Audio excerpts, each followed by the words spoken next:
అందరికీ నమస్కారం. నేను మీ వినోద్. గత కొద్ది రోజుల నుండి శివాజీ మాట్లాడిన మాటలు తీవ్ర దుమారం లేపాయి. ఎందుకంటే కొన్ని పదాలు కొంచెం అన్‌ప్రాపర్‌గా వాడాడు. కొన్ని అనరాని మాటలన్నాడు.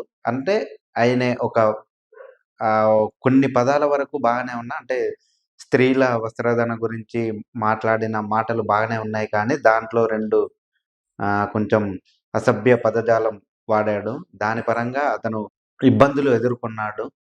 ఎట్టకేలకు ఇప్పుడిప్పుడే సద్దుమణుగుతున్న వేళ, ఈ శివాజీని గురించి గాని, లేదు అంటే మన భారతదేశంలో ఉన్నటువంటి ఆడవాళ్ళ గురించి గాని, కొన్ కొంచెం నీచమైన పదంతో అంటే నీచమైన వ్యాఖ్యలు చేస్తూ ఒక యూట్యూబర్ చేసిన వ్యాఖ్యలు ఇప్పుడు సంచలనంగా మారాయి.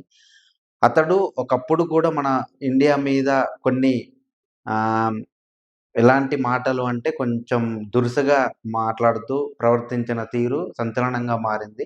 అప్పటినుండే కొంచెం అతను వెలుగులోకొచ్చాడు. లేదు అంటే అతను అంతకుముందు ఎవరికీ తెలియకపోతుండే. అతని పేరే నా అన్వేషణ.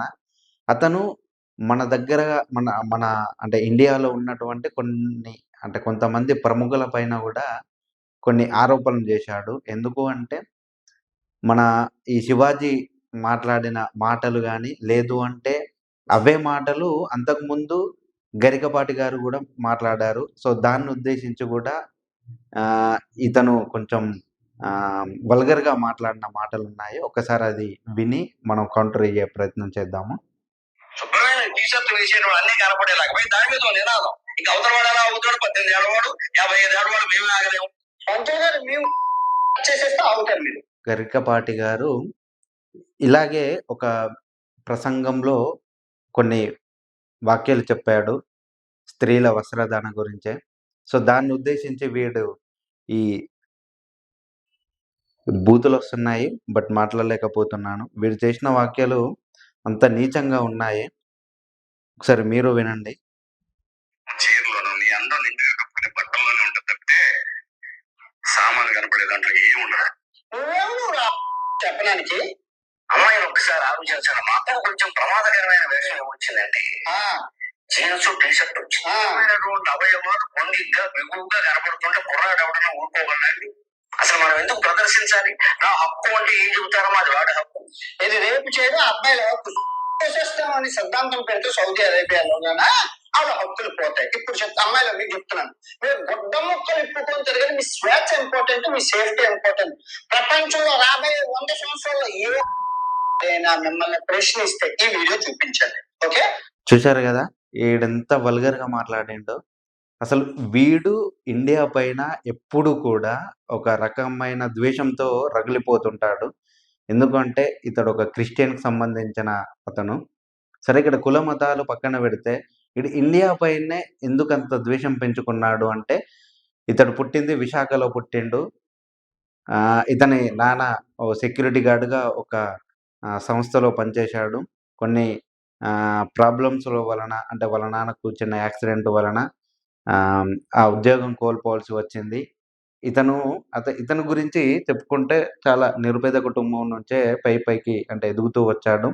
కొంచెం లంగతనాలు, దొంగతనాలు చేస్తూ అంటే కొన్ని పనులు తెలియకుండానే వాళ్ళ అమ్మానాన్నకి తెలియకుండానే కొన్ని పనులు చేస్తూ చాలా నీచంగా ప్రవర్తిస్తూ ఉండేవాడంట ఊర్లో.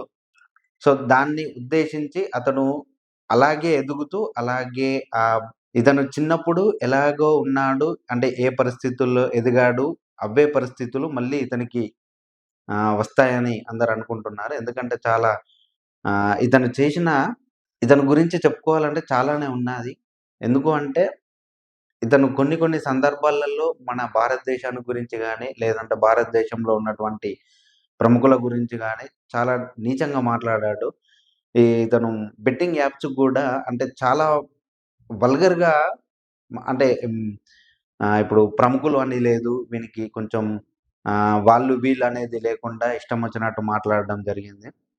సో, ఎట్టకేలకు ఈ బెట్టింగ్ యాప్స్ ద్వారా వీడు చాలానే సంపాదించాడు అని అంటే కొన్ని సందర్భాలలో మనం వినే ఉంటాము. ఎందుకంటే వీడు గూడా అన్నాడు చాలా సందర్భాలలో, చాలా వీడియోలలో ఇదంతా ఎందుకు చేస్తున్నారు అన్న ఒకతను కామెంట్ పెడితే, నాకు కొంచెం డబ్బులొస్తున్నాయి గదా! అందుకే అంటే వాళ్ళకిచ్చిన దాంట్లో నేను కొంచెం తీసుకుంటాను. అందుకే ఇలా బెట్టింగ్ యాప్స్ ప్రమోషన్స్ జరగకుండా అడ్డుకుంటున్నాను అని తనే ఒక వీడియోలో చెప్పడం జరిగింది. సరే ఏది ఏమైనా గూడా ఇతను ఇలాంటి వ్యాఖ్యలు చేయడం కరెక్ట్ గాదు. ఎందుకు అంటే శివాజీ గారు మాట్లాడింది చాలా కరెక్టే. కానీ ఆ 2 పదాలు వాడకుండా ఉండుంటే బాగుంటుండేది. ఏదేమైనా ఇప్పటికి అది సద్దుమణిగిందనే చెప్పుకోవచ్చు. ఇదే టైంలో వీడు ఈ హౌలేగాడు ముందుకొచ్చేసి ఈ గరికపాటి గారిని లేదు అంటే శివాజీ గారిని ఇలాంటి మాటలతోటి చాలా నీచంగా ప్రవర్తించాడు. ఇతడు అంతకుముందు మన భారతదేశం పైన గూడా కీలకమైన వ్యాఖ్యలు చేశాడు. ఇండియా అలా ఉంటుంది, ఇలా ఉంటుంది. ఇండియాలో బతకడం చాలా కష్టం. ఇండియా అసలు చూస్తుంటే నాకు చిరాకులేస్తుంది. ఇండియా కంటే ఇతర కా అంటే ఇతర కంట్రీసే బెటరు. ఇక్కడ బతకడానికి గానీ, ఉండడానికి గానీ చాలా సౌలభ్యంగా ఉంటుందని చాలా సార్లు అన్న సందర్భాలున్నాయి. ఏది ఏమైనా గూడా వీడు విశాఖ అంటే వీడు ఇండియా నుండి కొన్ని సంవత్సరాలైతుంది బయటికెళ్ళి. బయట ఉన్న పరిస్థితులు గాని, అంటే ఏదైతే అంటే వీడు తిరుగుతున్న దేశాలు ఏవైతే ఉన్నాయో, దాన్ని దీన్ని పోల్చుకుంటూ వీడు కొన్ని వీడియోస్ చేస్తున్నాడు, చేశాడు కూడా. అది కరెక్ట్ గాదు. ఎందుకంటే వీడు ఆ 20 నిమిషాలలో ఆ దేశానికి సంబంధించిన వివరాలు ఇవి చెప్పడు. కేవలం చేస్తున్నాడనేదే తీస్తాడు తప్ప, ప్రతి ము ఇప్పుడు ఇండియా కంటే అమెరికా బాగుంది అని అనుకుంటే, అమెరికా ప్రతి మూలకెళ్ళి చూపించాలి. చెప్పాలి దాని గురించి. అప్పుడు బాగుందని నమ్ముతాం. అంతేగాని నువ్వేదో 4 కంట్రీస్‌కెళ్ళి మంచిగున్న కంట్రీస్‌కెళ్ళి, అక్కడ అభివృద్ధి చెందిన కంట్రీస్‌కెళ్ళి, నువ్వు ఇండియా కంటే ఈ దేశాలే బాగున్నాయి. ఇండియా చెత్త దేశం. అది ఇది అంటే ఎవనికైనా కాలుద్ది. నువ్వు ఎప్పుడైతే ఇండియా తిరిగి వస్తావో, అప్పుడు నీకు